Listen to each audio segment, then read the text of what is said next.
All right, welcome to Redwood Coast Studio, episode 2.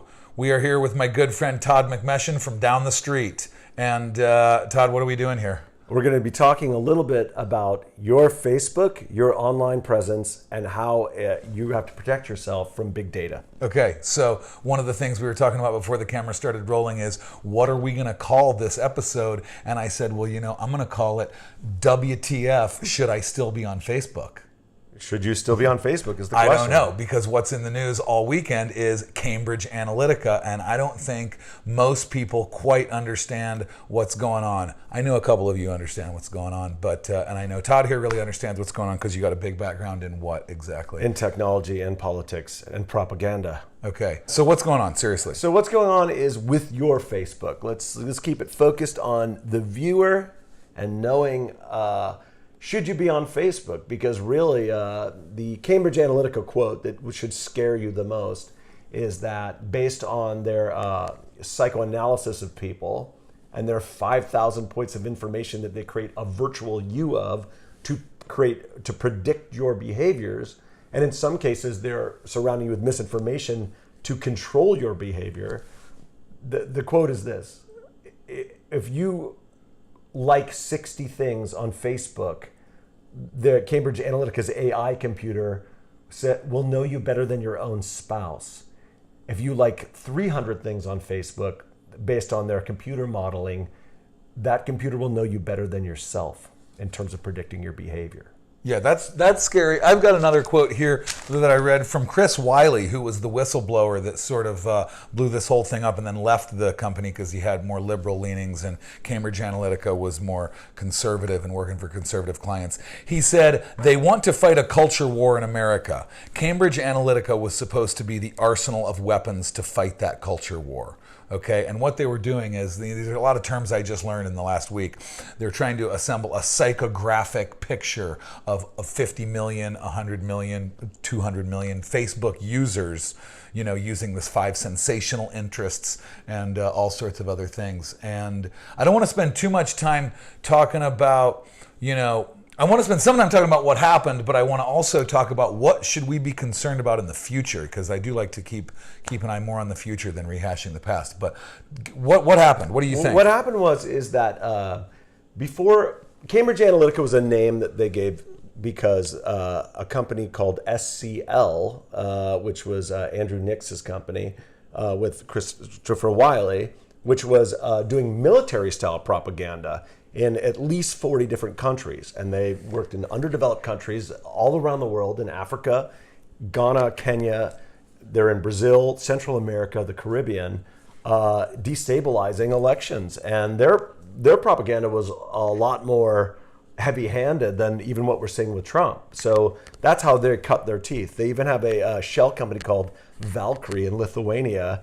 And on the drop-down menu for their website, it's like misinformation, electronic warfare, propaganda. And these are the services that they're offering to a dictator or Good whatever.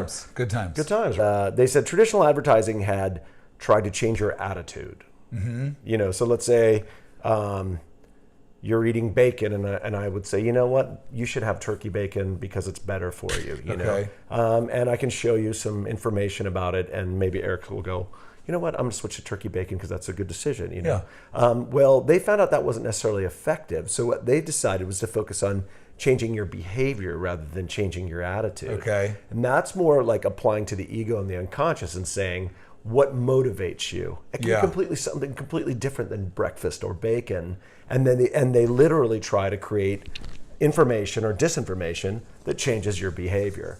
Some of the internal memos that have since become public talk about the things that they actually look at within your personality through these Facebook quizzes and things. The traditionally in psychological profiling of serial killers, a lot of this came about through the FBI. This is decades ago, how to investigate serial killers and track them down. Exactly. Scaring me.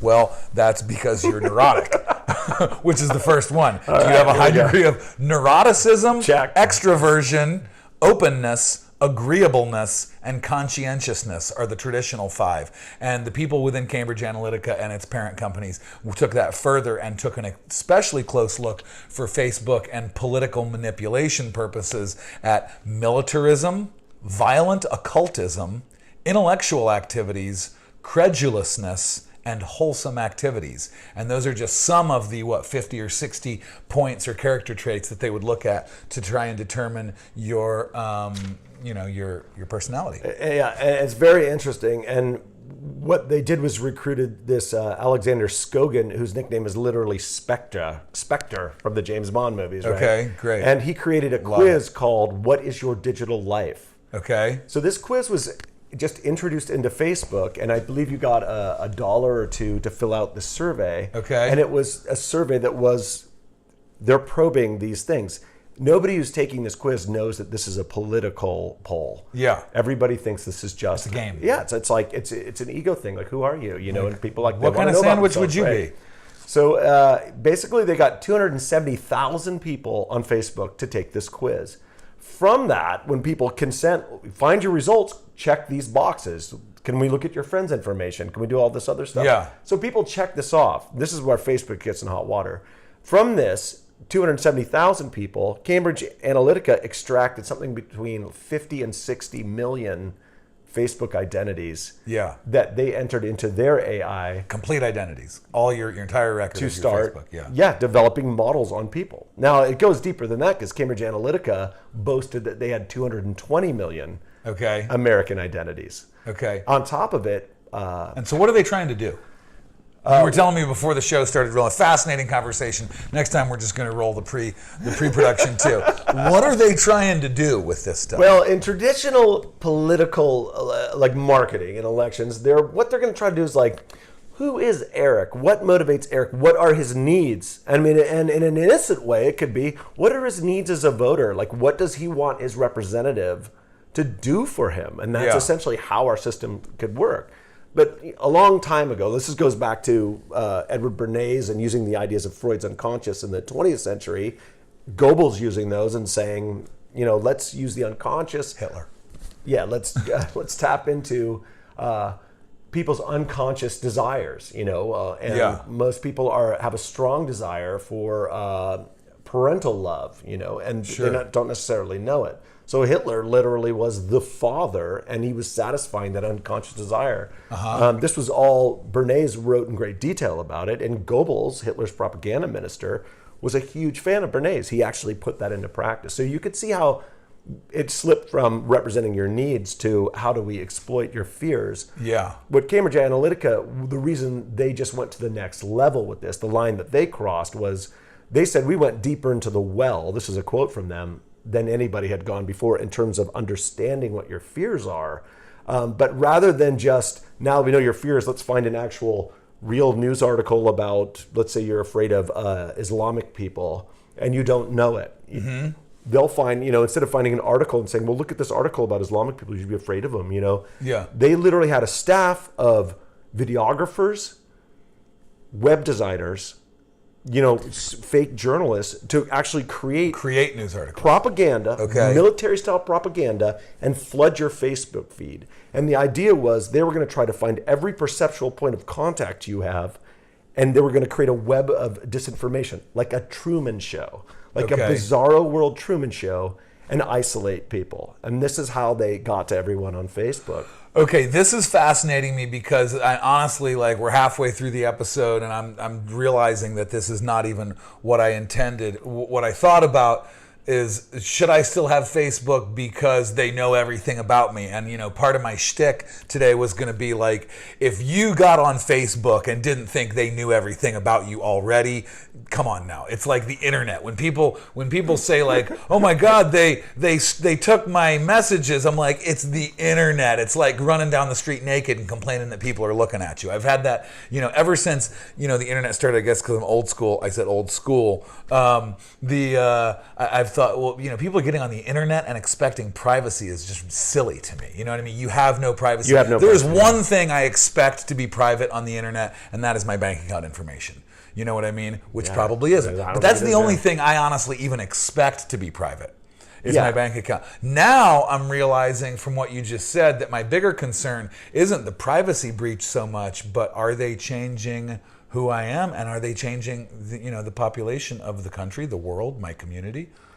Yeah. These are all the questions that we all should be asking. And so two things. One is a friend of mine called me, an old friend, with the big "I told you so" I'm not on Facebook, and I said, you know what? You just probably made some high value target list by not being on Facebook. Honestly, if I was an intelligence agency or one of these big data people, I'd be more interested in the people that wouldn't get on social media, because I think there's something rich there for them. So there's one thing. The second thing is that we are not fully evolved yet with the informational revolution, like the agrarian revolution, industrial revolution. It radically changed every institution, human institution at the time, right? So the informational revolution, which is just in its infancy, you know, I mean, it's rough. We're just like, a bunch of crying babies here. We have no idea what we're doing. So if you look at the recent Columbia School of Journalism article, where they have an infographic on reposts during the election, it's interesting. On the left, you've got, I think it was 4 or 5 dominant sources of information. Established journalism from the New York Times, Washington Post, it was Politico, CNN, and then it branches off to MSNBC and other... ABC, NBC. Huffington Post was another large one. Okay, and on the right, you'd expect it to be a large Fox News or big Wall Street Journal. They weren't present. It was largely Breitbart, one big dot. And what's important is Breitbart is owned by the Mercer family, who also was the main funder of Cambridge Analytica. I knew he was rich, just to break in a minute, sorry. I just read he was described in the New York Times last week as one of the world's richest men. I did not know that. Yeah. Well, I've heard that he has a disclosed income of somewhere between $500 million and $1 billion. He's a multi-billionaire, apparently. I wouldn't doubt it. This guy in the last 5 years has donated $100 million. Half of it campaign contributions, the other to right-wing think tanks, to extreme conservative right-wing politics. He's a radical libertarian who wants to destroy the establishment, strip away government, completely. He's a hedge fund. He's a AI genius that started at IBM. I mean, it's intelligent, but the guy literally rides around on a $75 million yacht with a Peter Pan theme inside, like Neverland. So he's a little bit out there. And, a complete right-wing evangelical nut. You know? So, I know it sounded kind of harsh, but it's really true. So the Mercers are funding all this stuff. So this morning, literally in England, the Parliament has Christopher Wiley. He was the information director, I think, or he was basically the main. He's one of the data scientists. The guy with the pink hair, right? And he's the whistleblower. So he's in front of Parliament, and he's outing that, hey, look, they worked on Brexit, and Mercer funded Brexit. So these guys are stirring up shit everywhere they go. We can swear on your show. Am I right? We just did. So I just the first one. Break the rules. I'm such a bad person. So what do they want to? I mean, we're getting nefarious. This is world. This is world domination. It's scary, attempts at world domination. And there's also this. It's not hyperbole game. This is not. This is just. You can just look at all this up. So there's the new company is now called Emerdata. EMERDATA. Emerdata is now. Get this. It's Andrew Nix, who was suspended from Cambridge Analytica for doing all this snaky stuff, stealing people's data. Now he's the director of this Emerdata. The Mercers, like in a public posting a couple of weeks ago in England, have now Rebecca and Jennifer Mercer, Mercer's 2 daughters. Rebecca's the one who's usually at Breitbart and stuff. They're now on the board of directors. And then the third one, which is fascinating, because there was already a link between Cambridge Analytica and Blackwater Z, Eric Prince, who was the mercenary. He's now his private security firm, business partner from Frontier Systems, I believe. It's a Hong Kong-based military support kind of company. Is now on the company. So now they've actually tied into Blackwater. So they're not doing a great job of hiding with their shell game. But they're still at it, and they're still trying. And how it affects us is that Blackwater is, for those of you who don't know, it's been around since the Iraq War. It's a private security firm, but it's really it's a mercenary army for hire owned by the brother of Betsy DeVos, our education secretary. Yeah, and they got some heat back during, I think, 2009 for they were smuggling weapons into Iraq. They were running guns in dog food bags and selling them in violation of the contracts we had with the Defense Department. Okay. Yeah. So they've been and they've changed their name, I don't know how many times, because they, so now... the royal families of Europe do that. Yeah. Another topic, but every 200 years, royal families of Europe will change their name so people aren't able to catch the continuity of power going back to the Middle Ages, literally. You know what I mean? Very interesting. So, so what are we? This is all we could talk about this for hours, and I'm sure we will. Yeah. But what should we, the viewers, you and I and our viewers, be concerned about in this upcoming? How concerned should we be this upcoming election season? 2018 is a hugely important election season for both parties, no matter who you are in America. What is are we still under attack? Okay, I have two bits of advice. Okay. The first one is, if you're a progressive or a Democrat, keep on social media and keep sharing stories and information about all this stuff. If you find a story on The Guardian has written a ton of stuff on Ameridata, it's just emerging. Ameridata, Cambridge Analytica. There's a Canadian firm called Aggregate IQ. These are all the same companies, and now they're reforming in a Foundry Wharf address in London as Ameridata. It's the Mercers, it's Eric Prince, and it's Andrew Nix. So we've got to know. We got to have knowledge. Circulate the information. Use social media. Use the tools of the oppressor. Yeah. Okay. As a revolutionary tactic. That works. Now, if you're a conservative, I have a lot of conservative friends, and the thing that I realize what's broken about our system is, if I'm arguing with somebody about politics, we'll literally get hung up on the definition of the word "the," and the conversation just dies. Yeah. Right? Yeah, sure. But if we were stuck on an island, we were shipwrecked or our plane crashed, and we had to survive, we would do great. We would have no issues in figuring out how to get shelter, how to get food, how to make water, how to get a rescue plan together. Because you're common sense friends, you recognize each other's humanity and intelligence. Yeah, absolutely. Common sense being the underlining words. That common sense social contracts are easy. But it's just to look at the world like, we need to get along because we are shipwrecked on that island. The earth is a rock in space, and we all need to figure things out. The idea of what the propaganda has done is it has literally destroyed the ability to have a common understanding. It's destroyed the ability to use language effectively to agree on things. And if we can't do that, we can't survive as a species. That's what put our species as the dominant species on the planet. Was language and our ability to think about stuff. So Cambridge Analytica's own sort of PDF sales material, when it said political leanings, there was 6 categories. Okay. One category said liberal. The other 5 were segregated, behaviors for conservatives. Okay. Tea Party, ultra conservative, libertarian, traditional conservative. Okay. Yeah.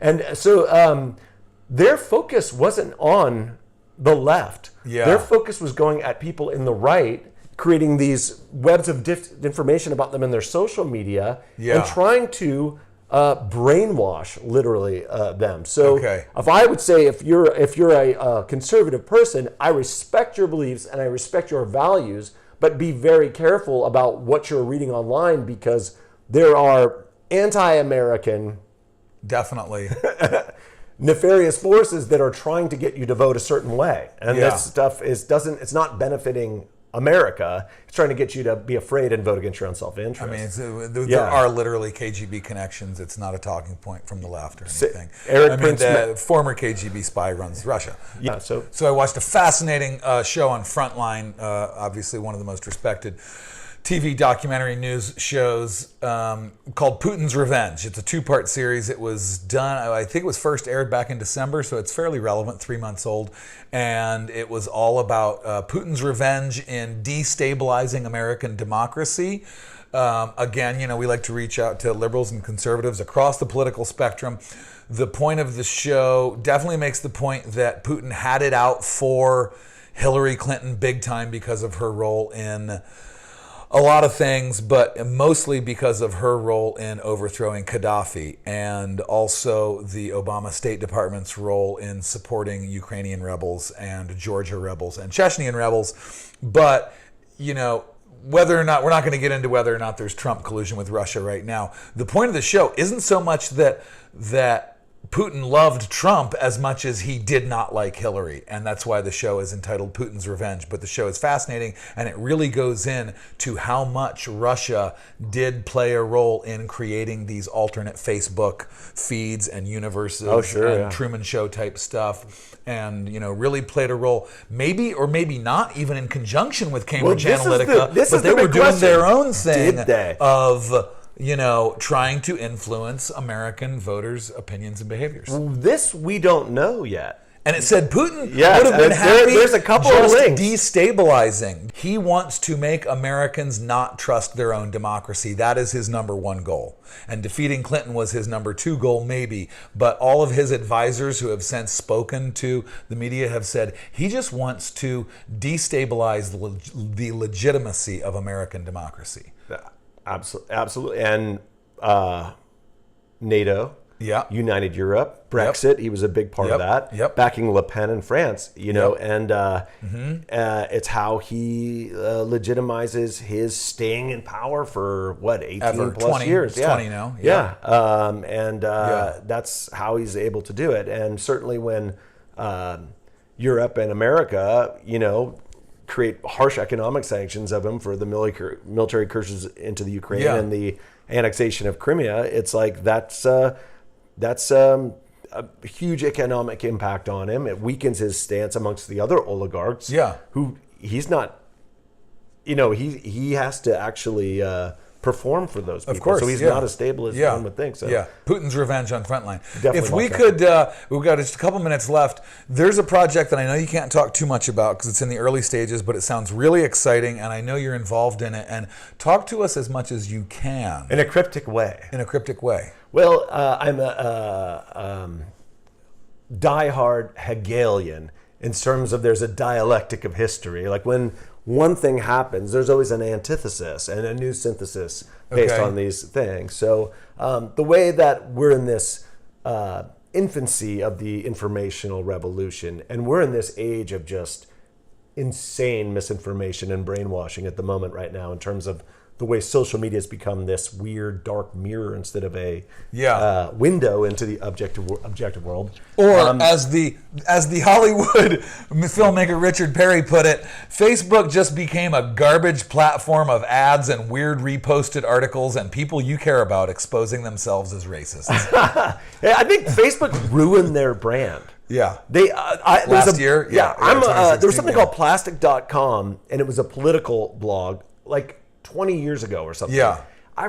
Everybody was into it. If you had some kind of like ill thought out partisan bent, they would just annihilate you. You had to actually argue what were the decisive military battles of 1732 and why? I mean, you literally had to research your arguments with people. It was fantastic. So when this election started getting there was this polarization in Facebook and people started getting political. I was like, great, we're going to go there. And then it just went off the deep end where it was such a disconnect. It was exactly what Cambridge Analytica or Putin would want is let's eliminate the idea of what can be known. You're saying the world's round, there's pictures, and I'm saying, no, it's half flat, libtard.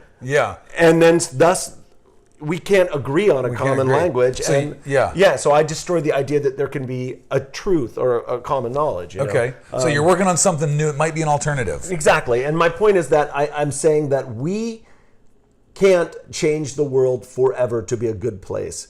If we're vigilant and we're smart and we stay informed and we talk to people, we can tend the fire.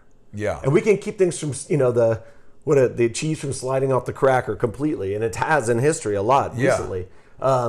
So we tend that fire, and that fire literally is truth. So it is possible that we could all collaborate, and instead of tools, social media that tear each other down, it's possible to create tools that would literally build a better world with common sense, social contracts that are not partisan, that are just simply issue-based and just make sense. And that's coming. So there's a great book. Everyone should absolutely go out and read, called Virtual Country by Richard Lang. It's on Amazon. The guy's an absolute genius, and he's got a proposal for something that it's just amazing. But it would be literally a way to get us out of this. You know? Yeah, it's Does it have to do with the internet?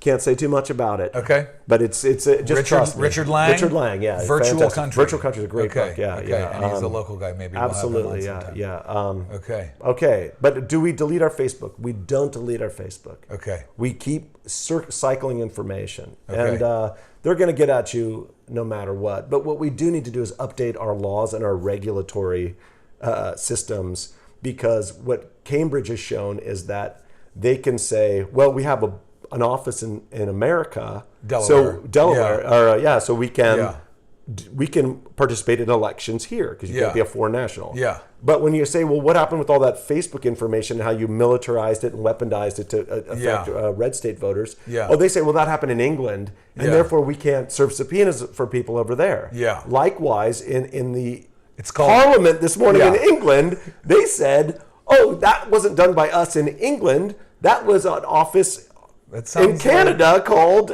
Aggregate IQ. This is all owned by the same company. It's ridiculous. It sounds like organized crime. Yeah. It does sound like organized crime. Okay. It does sound like organized crime. Okay. So thank you, Todd. Stay vigilant, stay informed, share your opinions, speak your mind, listen to other people's minds. Please subscribe to our channel, Redwood Coast Studio. Please share this video with our friends. Go to our Facebook and our Twitter and our Instagram. We're all there at Redwood Coast Studio. Please like us, share us, subscribe, and let's help keep each other educated and involved and activated and make the world a better place. Any final thoughts, Todd? I think it was a wise man once told me, being paranoid sometimes is just having all the facts. Thank you, brother. All right. Okay. Bye, guys.